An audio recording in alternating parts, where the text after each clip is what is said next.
শুভজিৎ কর্মকার বলছে ভালো মানের ইট দাদা কিভাবে চিনব।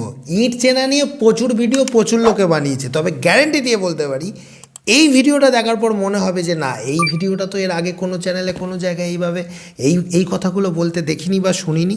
তো মেন যেটা বিষয় সেটা হচ্ছে খুব ভালো করে বুঝুন। এখন কিন্তু বাড়ি অনেক প্রকারের হয়। আগেকার দিনে লোড বিয়ারিং বাড়ি হতো প্রচুর, যেখানে ইটটাই ছিল মেন আইটেম, অর্থাৎ লোড বহন করে নিচে নামাবে। 30 ইঞ্চি 25 ইঞ্চি 20 ইঞ্চি দেয়াল, অর্থাৎ ছাদের লোড, তার উপরতলার লোড সব বহন করছে কে বহন করছে? ইট। সেইখানে ইটকে কি কোয়ালিটির হতে হতো, তার মানে এই নয় আজকের দিনের যে ফ্রেম স্ট্রাকচারের বাড়ি যেখানে টোটালটা লোডটা বহন করছে কলাম, সেখানে এবার অনেকে বলে দাদা আপনি তো মিস্ত্রিদের মতো কলম বলছেন, কালাম বলুন, কলাম বলুন। আরে ভাই, কি এপিজে আব্দুল কালাম বলবো? যদিও একজন সম্মানীয় ব্যক্তির নাম নিয়ে এইসব কথা বলা উচিত নয়। অ্যাকচুয়ালি ব্যাপার হচ্ছে তোমরা না হাবিজাবি জিনিসের বেশি মনটা দাও। তোমরা একটা জিনিস ভালো করে বোঝো না উনি কী বলতে চাইছেন। যাই হোক, এখনকার দিনে আমাকে এরকম কমেন্ট করে বলে মাঝে মাঝে এই কথাগুলো না বলে থাকতে পারি না। তো যে কলাম বিম স্ট্রাকচার মানে ফ্রেম স্ট্রাকচার, ছাদের লোড বিম আর কলামে রয়েছে, তাহলে সেক্ষেত্রে তো ইটের উপর অত লোড নেই। তাহলে আমি ইটের কোন গুণগুলো দেখব? আমি বিশাল শক্তিশালী ভারী দাম্মা ইট নিয়ে তো লাভ নেই, আমাকে ইটের সেই গুণটা দেখতে হবে। এখন এই কথাটা বলার অর্থ কী? আমি বহুত ভাটা দেখেছি যে ভাটাগুলোর কোনোটাতে এইটা হিসাব পাওয়া যাচ্ছে তো কোনোটাতে ওইটা পাওয়া যাচ্ছে না। অর্থাৎ কোনো ভাটা ময়েশ্চার কন্টেন্টের দিক থেকে ভালো ইট দিচ্ছে তো তার মজবুতি কম, কোনো ভাটার মজবুতি অত্যন্ত বেশি কিন্তু দেখা যাচ্ছে যে ময়েশ্চার কন্টেন্ট, তার মানে সে কিন্তু অনেক বেশি 20%-এর বেশি কিন্তু তাতে ময়েশ্চার গেন করে নিচ্ছে। তাহলে এই যে বিষয়গুলো 12-13%-এর বেশি গেন করলেই তো সেই 15%-এর বেশি গেন করলেই তো আমি এই নিয়ে মেন চ্যানেল আমার যে কুমার কনস্ট্রাকশন আছে, অনেকেই হয়তো জানে না যে আমার ওই নামে আমার আরও একটা চ্যানেল আছে, যারা নতুন ভিউয়ার তাদেরকে বলছি, ওখানে এই ভিডিওটা অনেক দিন আগে বানিয়েছিলাম, ইটের অনেকগুলো ভিডিও ছিল।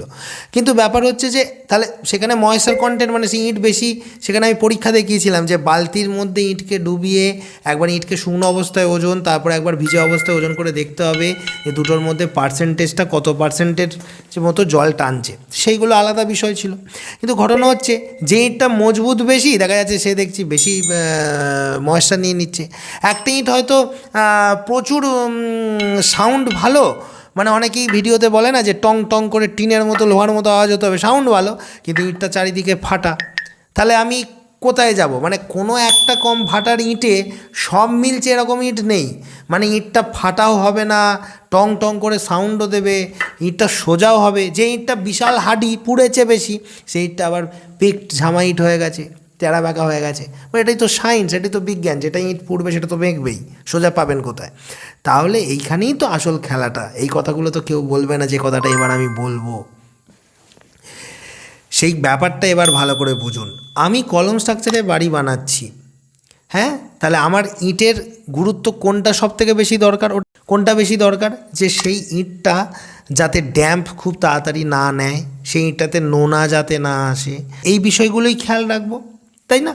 কিন্তু আমি যদি জানতাম যে এটা আমার লোড বিয়ারিং বাড়ি হচ্ছে বা মিনি কলামের বাড়ি অনেকেই করছে, যেটাকে আমরা লোড বিয়ারিং বাড়ি বলি, মানে ছাদের লোড ইট বহন করবে, তখন আমরা শুধুমাত্র ড্যাম্প আর ক্র্যাক আছে কি না এটা শুধু দেখব না, আমরা এছাড়াও দেখব সেই ইটটার মজবুতি কত, কম্প্রেসিভ স্ট্রেংথ কত, তার লোড নেওয়ার কত ভারী, কত মোটা, কত মানে হার্ডি, তার আওয়াজ শুনবো, এটা ওটা শুনবো, নখ দিয়ে খুঁচিয়ে দেখবো যে নখ ভাঙছে না ইটে দাগ পড়ছে, তখন সেই টেস্টগুলো থাকে। তো দুটো বিষয় কিন্তু আলাদা এখানেই হয়। এবার ভালো করে বোঝাই ব্যাপারটা। যখন আমি লোড বিয়ারিং বাড়ি করছি, ইটটাই যেখানে মেন, সেখানে আমাকে সবার প্রথম দেখতে হবে ওই যে অনেকে টেস্টগুলো দেখায় না, মাথার উপর থেকে, পায়ের উপর থেকে, গলার উপর থেকে, কোমরের উপর থেকে, ঢালাইয়ের উপর ফেলে দেখাচ্ছে যে ইট ভাঙছে না, তখন ওটা অবশ্যই দেখে নিন যে একটা ইঁটকে, এবার অনেকে বুজুং বাজুং টেস্ট দেখাচ্ছে যে একটা ইঁটকে এরকম লম্বা করে দাঁড় করিয়ে তার উপরে এরকম দাঁড় করিয়ে ফেলছে, 90% ইট ভেঙেই যাবে। সেখানেও দেখা যাচ্ছে 10% এমন কিছু ভাটা আছে ভাঙছে না, তার মানে তারা হচ্ছে বাবার বাপ, বাপের বাপ, মানে আরও ভালো ইঁট। তখন সেই ইঁটগুলো দেখব। তাহলে তখন দেখব যে কোন ইঁটটা বেশি পুড়ছে, তখন দেখব যে কোন ইঁটটা বেশি হাডি, পড়লেও ভাঙছে না, তখন দেখব যে কোন ইঁটটা মানে নখে করে দাগ কাটার পরও নখ ভেঙে যাচ্ছে তবু ইঁটে দাগ হচ্ছে না, তখন ওই ক্রাইটেরিয়াগুলো দেখব। কখন? যখন আমার ইটটাই মেন, অর্থাৎ লোড বিয়ারিং বাড়ি। এবার এখান থেকে একটা জিনিস তো পরিষ্কার হয়ে গেল। তাহলে ভালো ইট চেনার উপায় বলে প্রশ্নটা করেছে শুভজিৎ কর্মকার, সেই প্রশ্নটা আমি স্ক্রিনে দিয়ে দিলাম। তাহলে ভালো ইট চেনার উপায়ের মধ্যে এটাও একটা বিষয় যে কোন ধরনের বাড়ি করছো সেই ধরনের বাড়ির জন্য কোনটা ভালো ইট।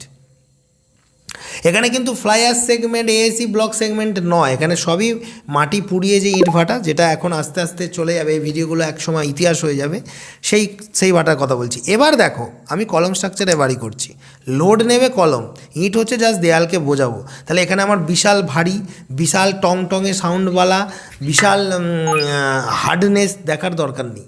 আমি এখানে দেখব কোন ইটটা ময়েশ্চার কন্টেন্ট কম, মানে মানে ড্যাম যাতে না হয় দেয়ালটা, তাহলে কে কত বেশি কম ওয়াটার কন্টেন্ট গ্রহণ করছে।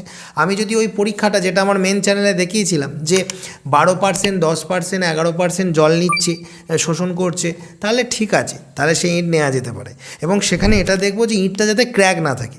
যখন লোড বিয়ারিং বাড়ি বানিয়েছি, আগেকার দিনে অনেক মানুষকে এটা বলতে শোনা যায়, আমরা পিকড ইট দিয়ে বাড়ি বানিয়েছি।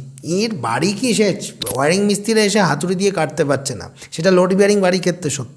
কিন্তু ওই অধিক মাত্রায় পোড়া ইটগুলো তো টেরা ব্যাকা হয়, আর যত বেশি টেরা ব্যাকা হবে, আজকের দিনে কলম স্ট্রাকচারের বাড়িতে ইটের কাজ হচ্ছে পার্টিশন ওয়াল ক্রিয়েট করা, তাহলে তত মশলা ঠিকঠাকভাবে বসানো যাবে না। একটা ইটের উপর আরেকটা ইট যে মশলাটা দিই, সুন্দরভাবে গাঁথনিটাকে প্রপার লাইনে মেনটেন করে গাঁথা যাবে না। তাহলে ভেবে দেখো, এখন টেরা ব্যাকা ইট হলে কি হবে, ফাঁক ফুকর বেশি হবে, মশলা ইউনিফর্মলি থাকবে না, ইট লোডটা মানে ইট যে নিজের গাঁথনি নিজস্ব লোড সেটা তো ডিস্ট্রিবিউট করতে পারবেই না যেমন বিষয়, তার থেকেও বড় ব্যাপার হচ্ছে সেই অধিক পোড়া ইটে ফাট ফুকরও বেশি থাকবে, এদিক ওদিক সেদিক দেখবে ফেটে গেছে ইটটা, তাহলে সেই ফাঁকা ফুকোর মধ্যে কি হবে, সেখানে ভয়েড থাকার কারণে সেখানে কিন্তু জল ঢুকে সেখানে কিন্তু নানা রকমের সমস্যা তৈরি করবে। এই ধরনের নোনা আসছে, পুট্টি ছেড়ে পড়ছে, এই হচ্ছে সেই হচ্ছে। তাহলে আমি যখন পরিষ্কার একটা কথা বলছি, আমি যখন কলম স্ট্রাকচারে বাড়ি বানাচ্ছি, আমাকে দেখতে হবে ইটটা কতটা স্ট্রেট আছে, মানে তার 10 ইঞ্চি মানে পারফেক্ট স্কেল দিয়ে মাপবো, একদম 10 একদম সুন্দর সোজা আছে, টেরা ব্যাকা নেই, 5 মানে 5 সলিড পাবো। এই হচ্ছে বিষয়টা যেটা কলম স্ট্রাকচারে বাড়িতে দেখবো। আর দেখবো কি, এখানে কিন্তু টং টং ফং টং যদিও বা দেখি, তাও কিন্তু দেখতে হবে কিন্তু ফাটা ফুটো যেন না থাকে। তাহলে কলম স্ট্রাকচারের বাড়িতে ইটে ক্র্যাক তো একদমই দেয়া ইট নেবো না, বেশি পোড়া দরকার, তার থেকে একটু কম পোড়া নেবো। যদি একটা ভাটার 1 নম্বর স্পেশাল ইট নিতে গিয়ে দেখি ক্র্যাক বেশি পাচ্ছি, তাহলে আমি 1 নম্বর স্পেশাল না নিয়ে 1 নম্বর ইট নেবো, ক্র্যাকটা কম পাবো, ইটটা পোড়াটা একটু কম, হার্ডনেস একটু কম, কিন্তু ইটের শেপটা দারুণ। বোঝাতে পারলাম? এই কথাটা কোনো চ্যানেল বলেছিল? সবাই কি পরীক্ষা করে দেখাচ্ছে, এই ব্রুজ খালিফা থেকে কি রকেট থেকে কি বিভিন্ন জায়গা থেকে ইঁটকে ফেলে দিচ্ছে, হ্যাঁ, ইঁটকে ফেলে দেখাচ্ছে দেখো ইঁট ভাঙছে কি ভাঙছে না। আমরা ওই সব পরীক্ষা দেখাতে পারবো না। অনেকে এইসব তো সবাই জানে, এসব তো সবাই জানে যে নোক ইঁটে, আমি তো এই নিয়ে ভিডিও বানিয়েছিলাম যখন আমি বাচ্চা ছেলে ছিলাম, এখন দাড়ি ফাড়ি পাকিয়ে ফেলেছি, 4 বছর আগে এই ভিডিও দিয়েছিলাম তখন মেন চ্যানেলে। তো এখন যেটা ঘটনা, তো মেন যেটা ব্যাপার সেটা হচ্ছে যে ওই নোক দিয়ে ঘষে নোক উঠে যাচ্ছে কি না, ওটা লোড বিয়ারিং বাড়িতে দেখবেন। ইট কত বেশি পুড়েছে, কালার লাল আছে কি না, সেটা লোড বিয়ারিং বাড়িতে দেখবেন। ফ্রেম স্ট্রাকচার বাড়িতেও দেখবেন, কিন্তু ওটা প্রাইমারি নয়, ওটা সেকেন্ডারি, ওটা পরের বিষয়। বোঝাতে পেরেছি? এই কথাগুলো কে বলে? কুমারদা বলে। তাহলে কী করতে হবে? চ্যানেলটাকে সাবস্ক্রাইব করতে হবে। করেছেন?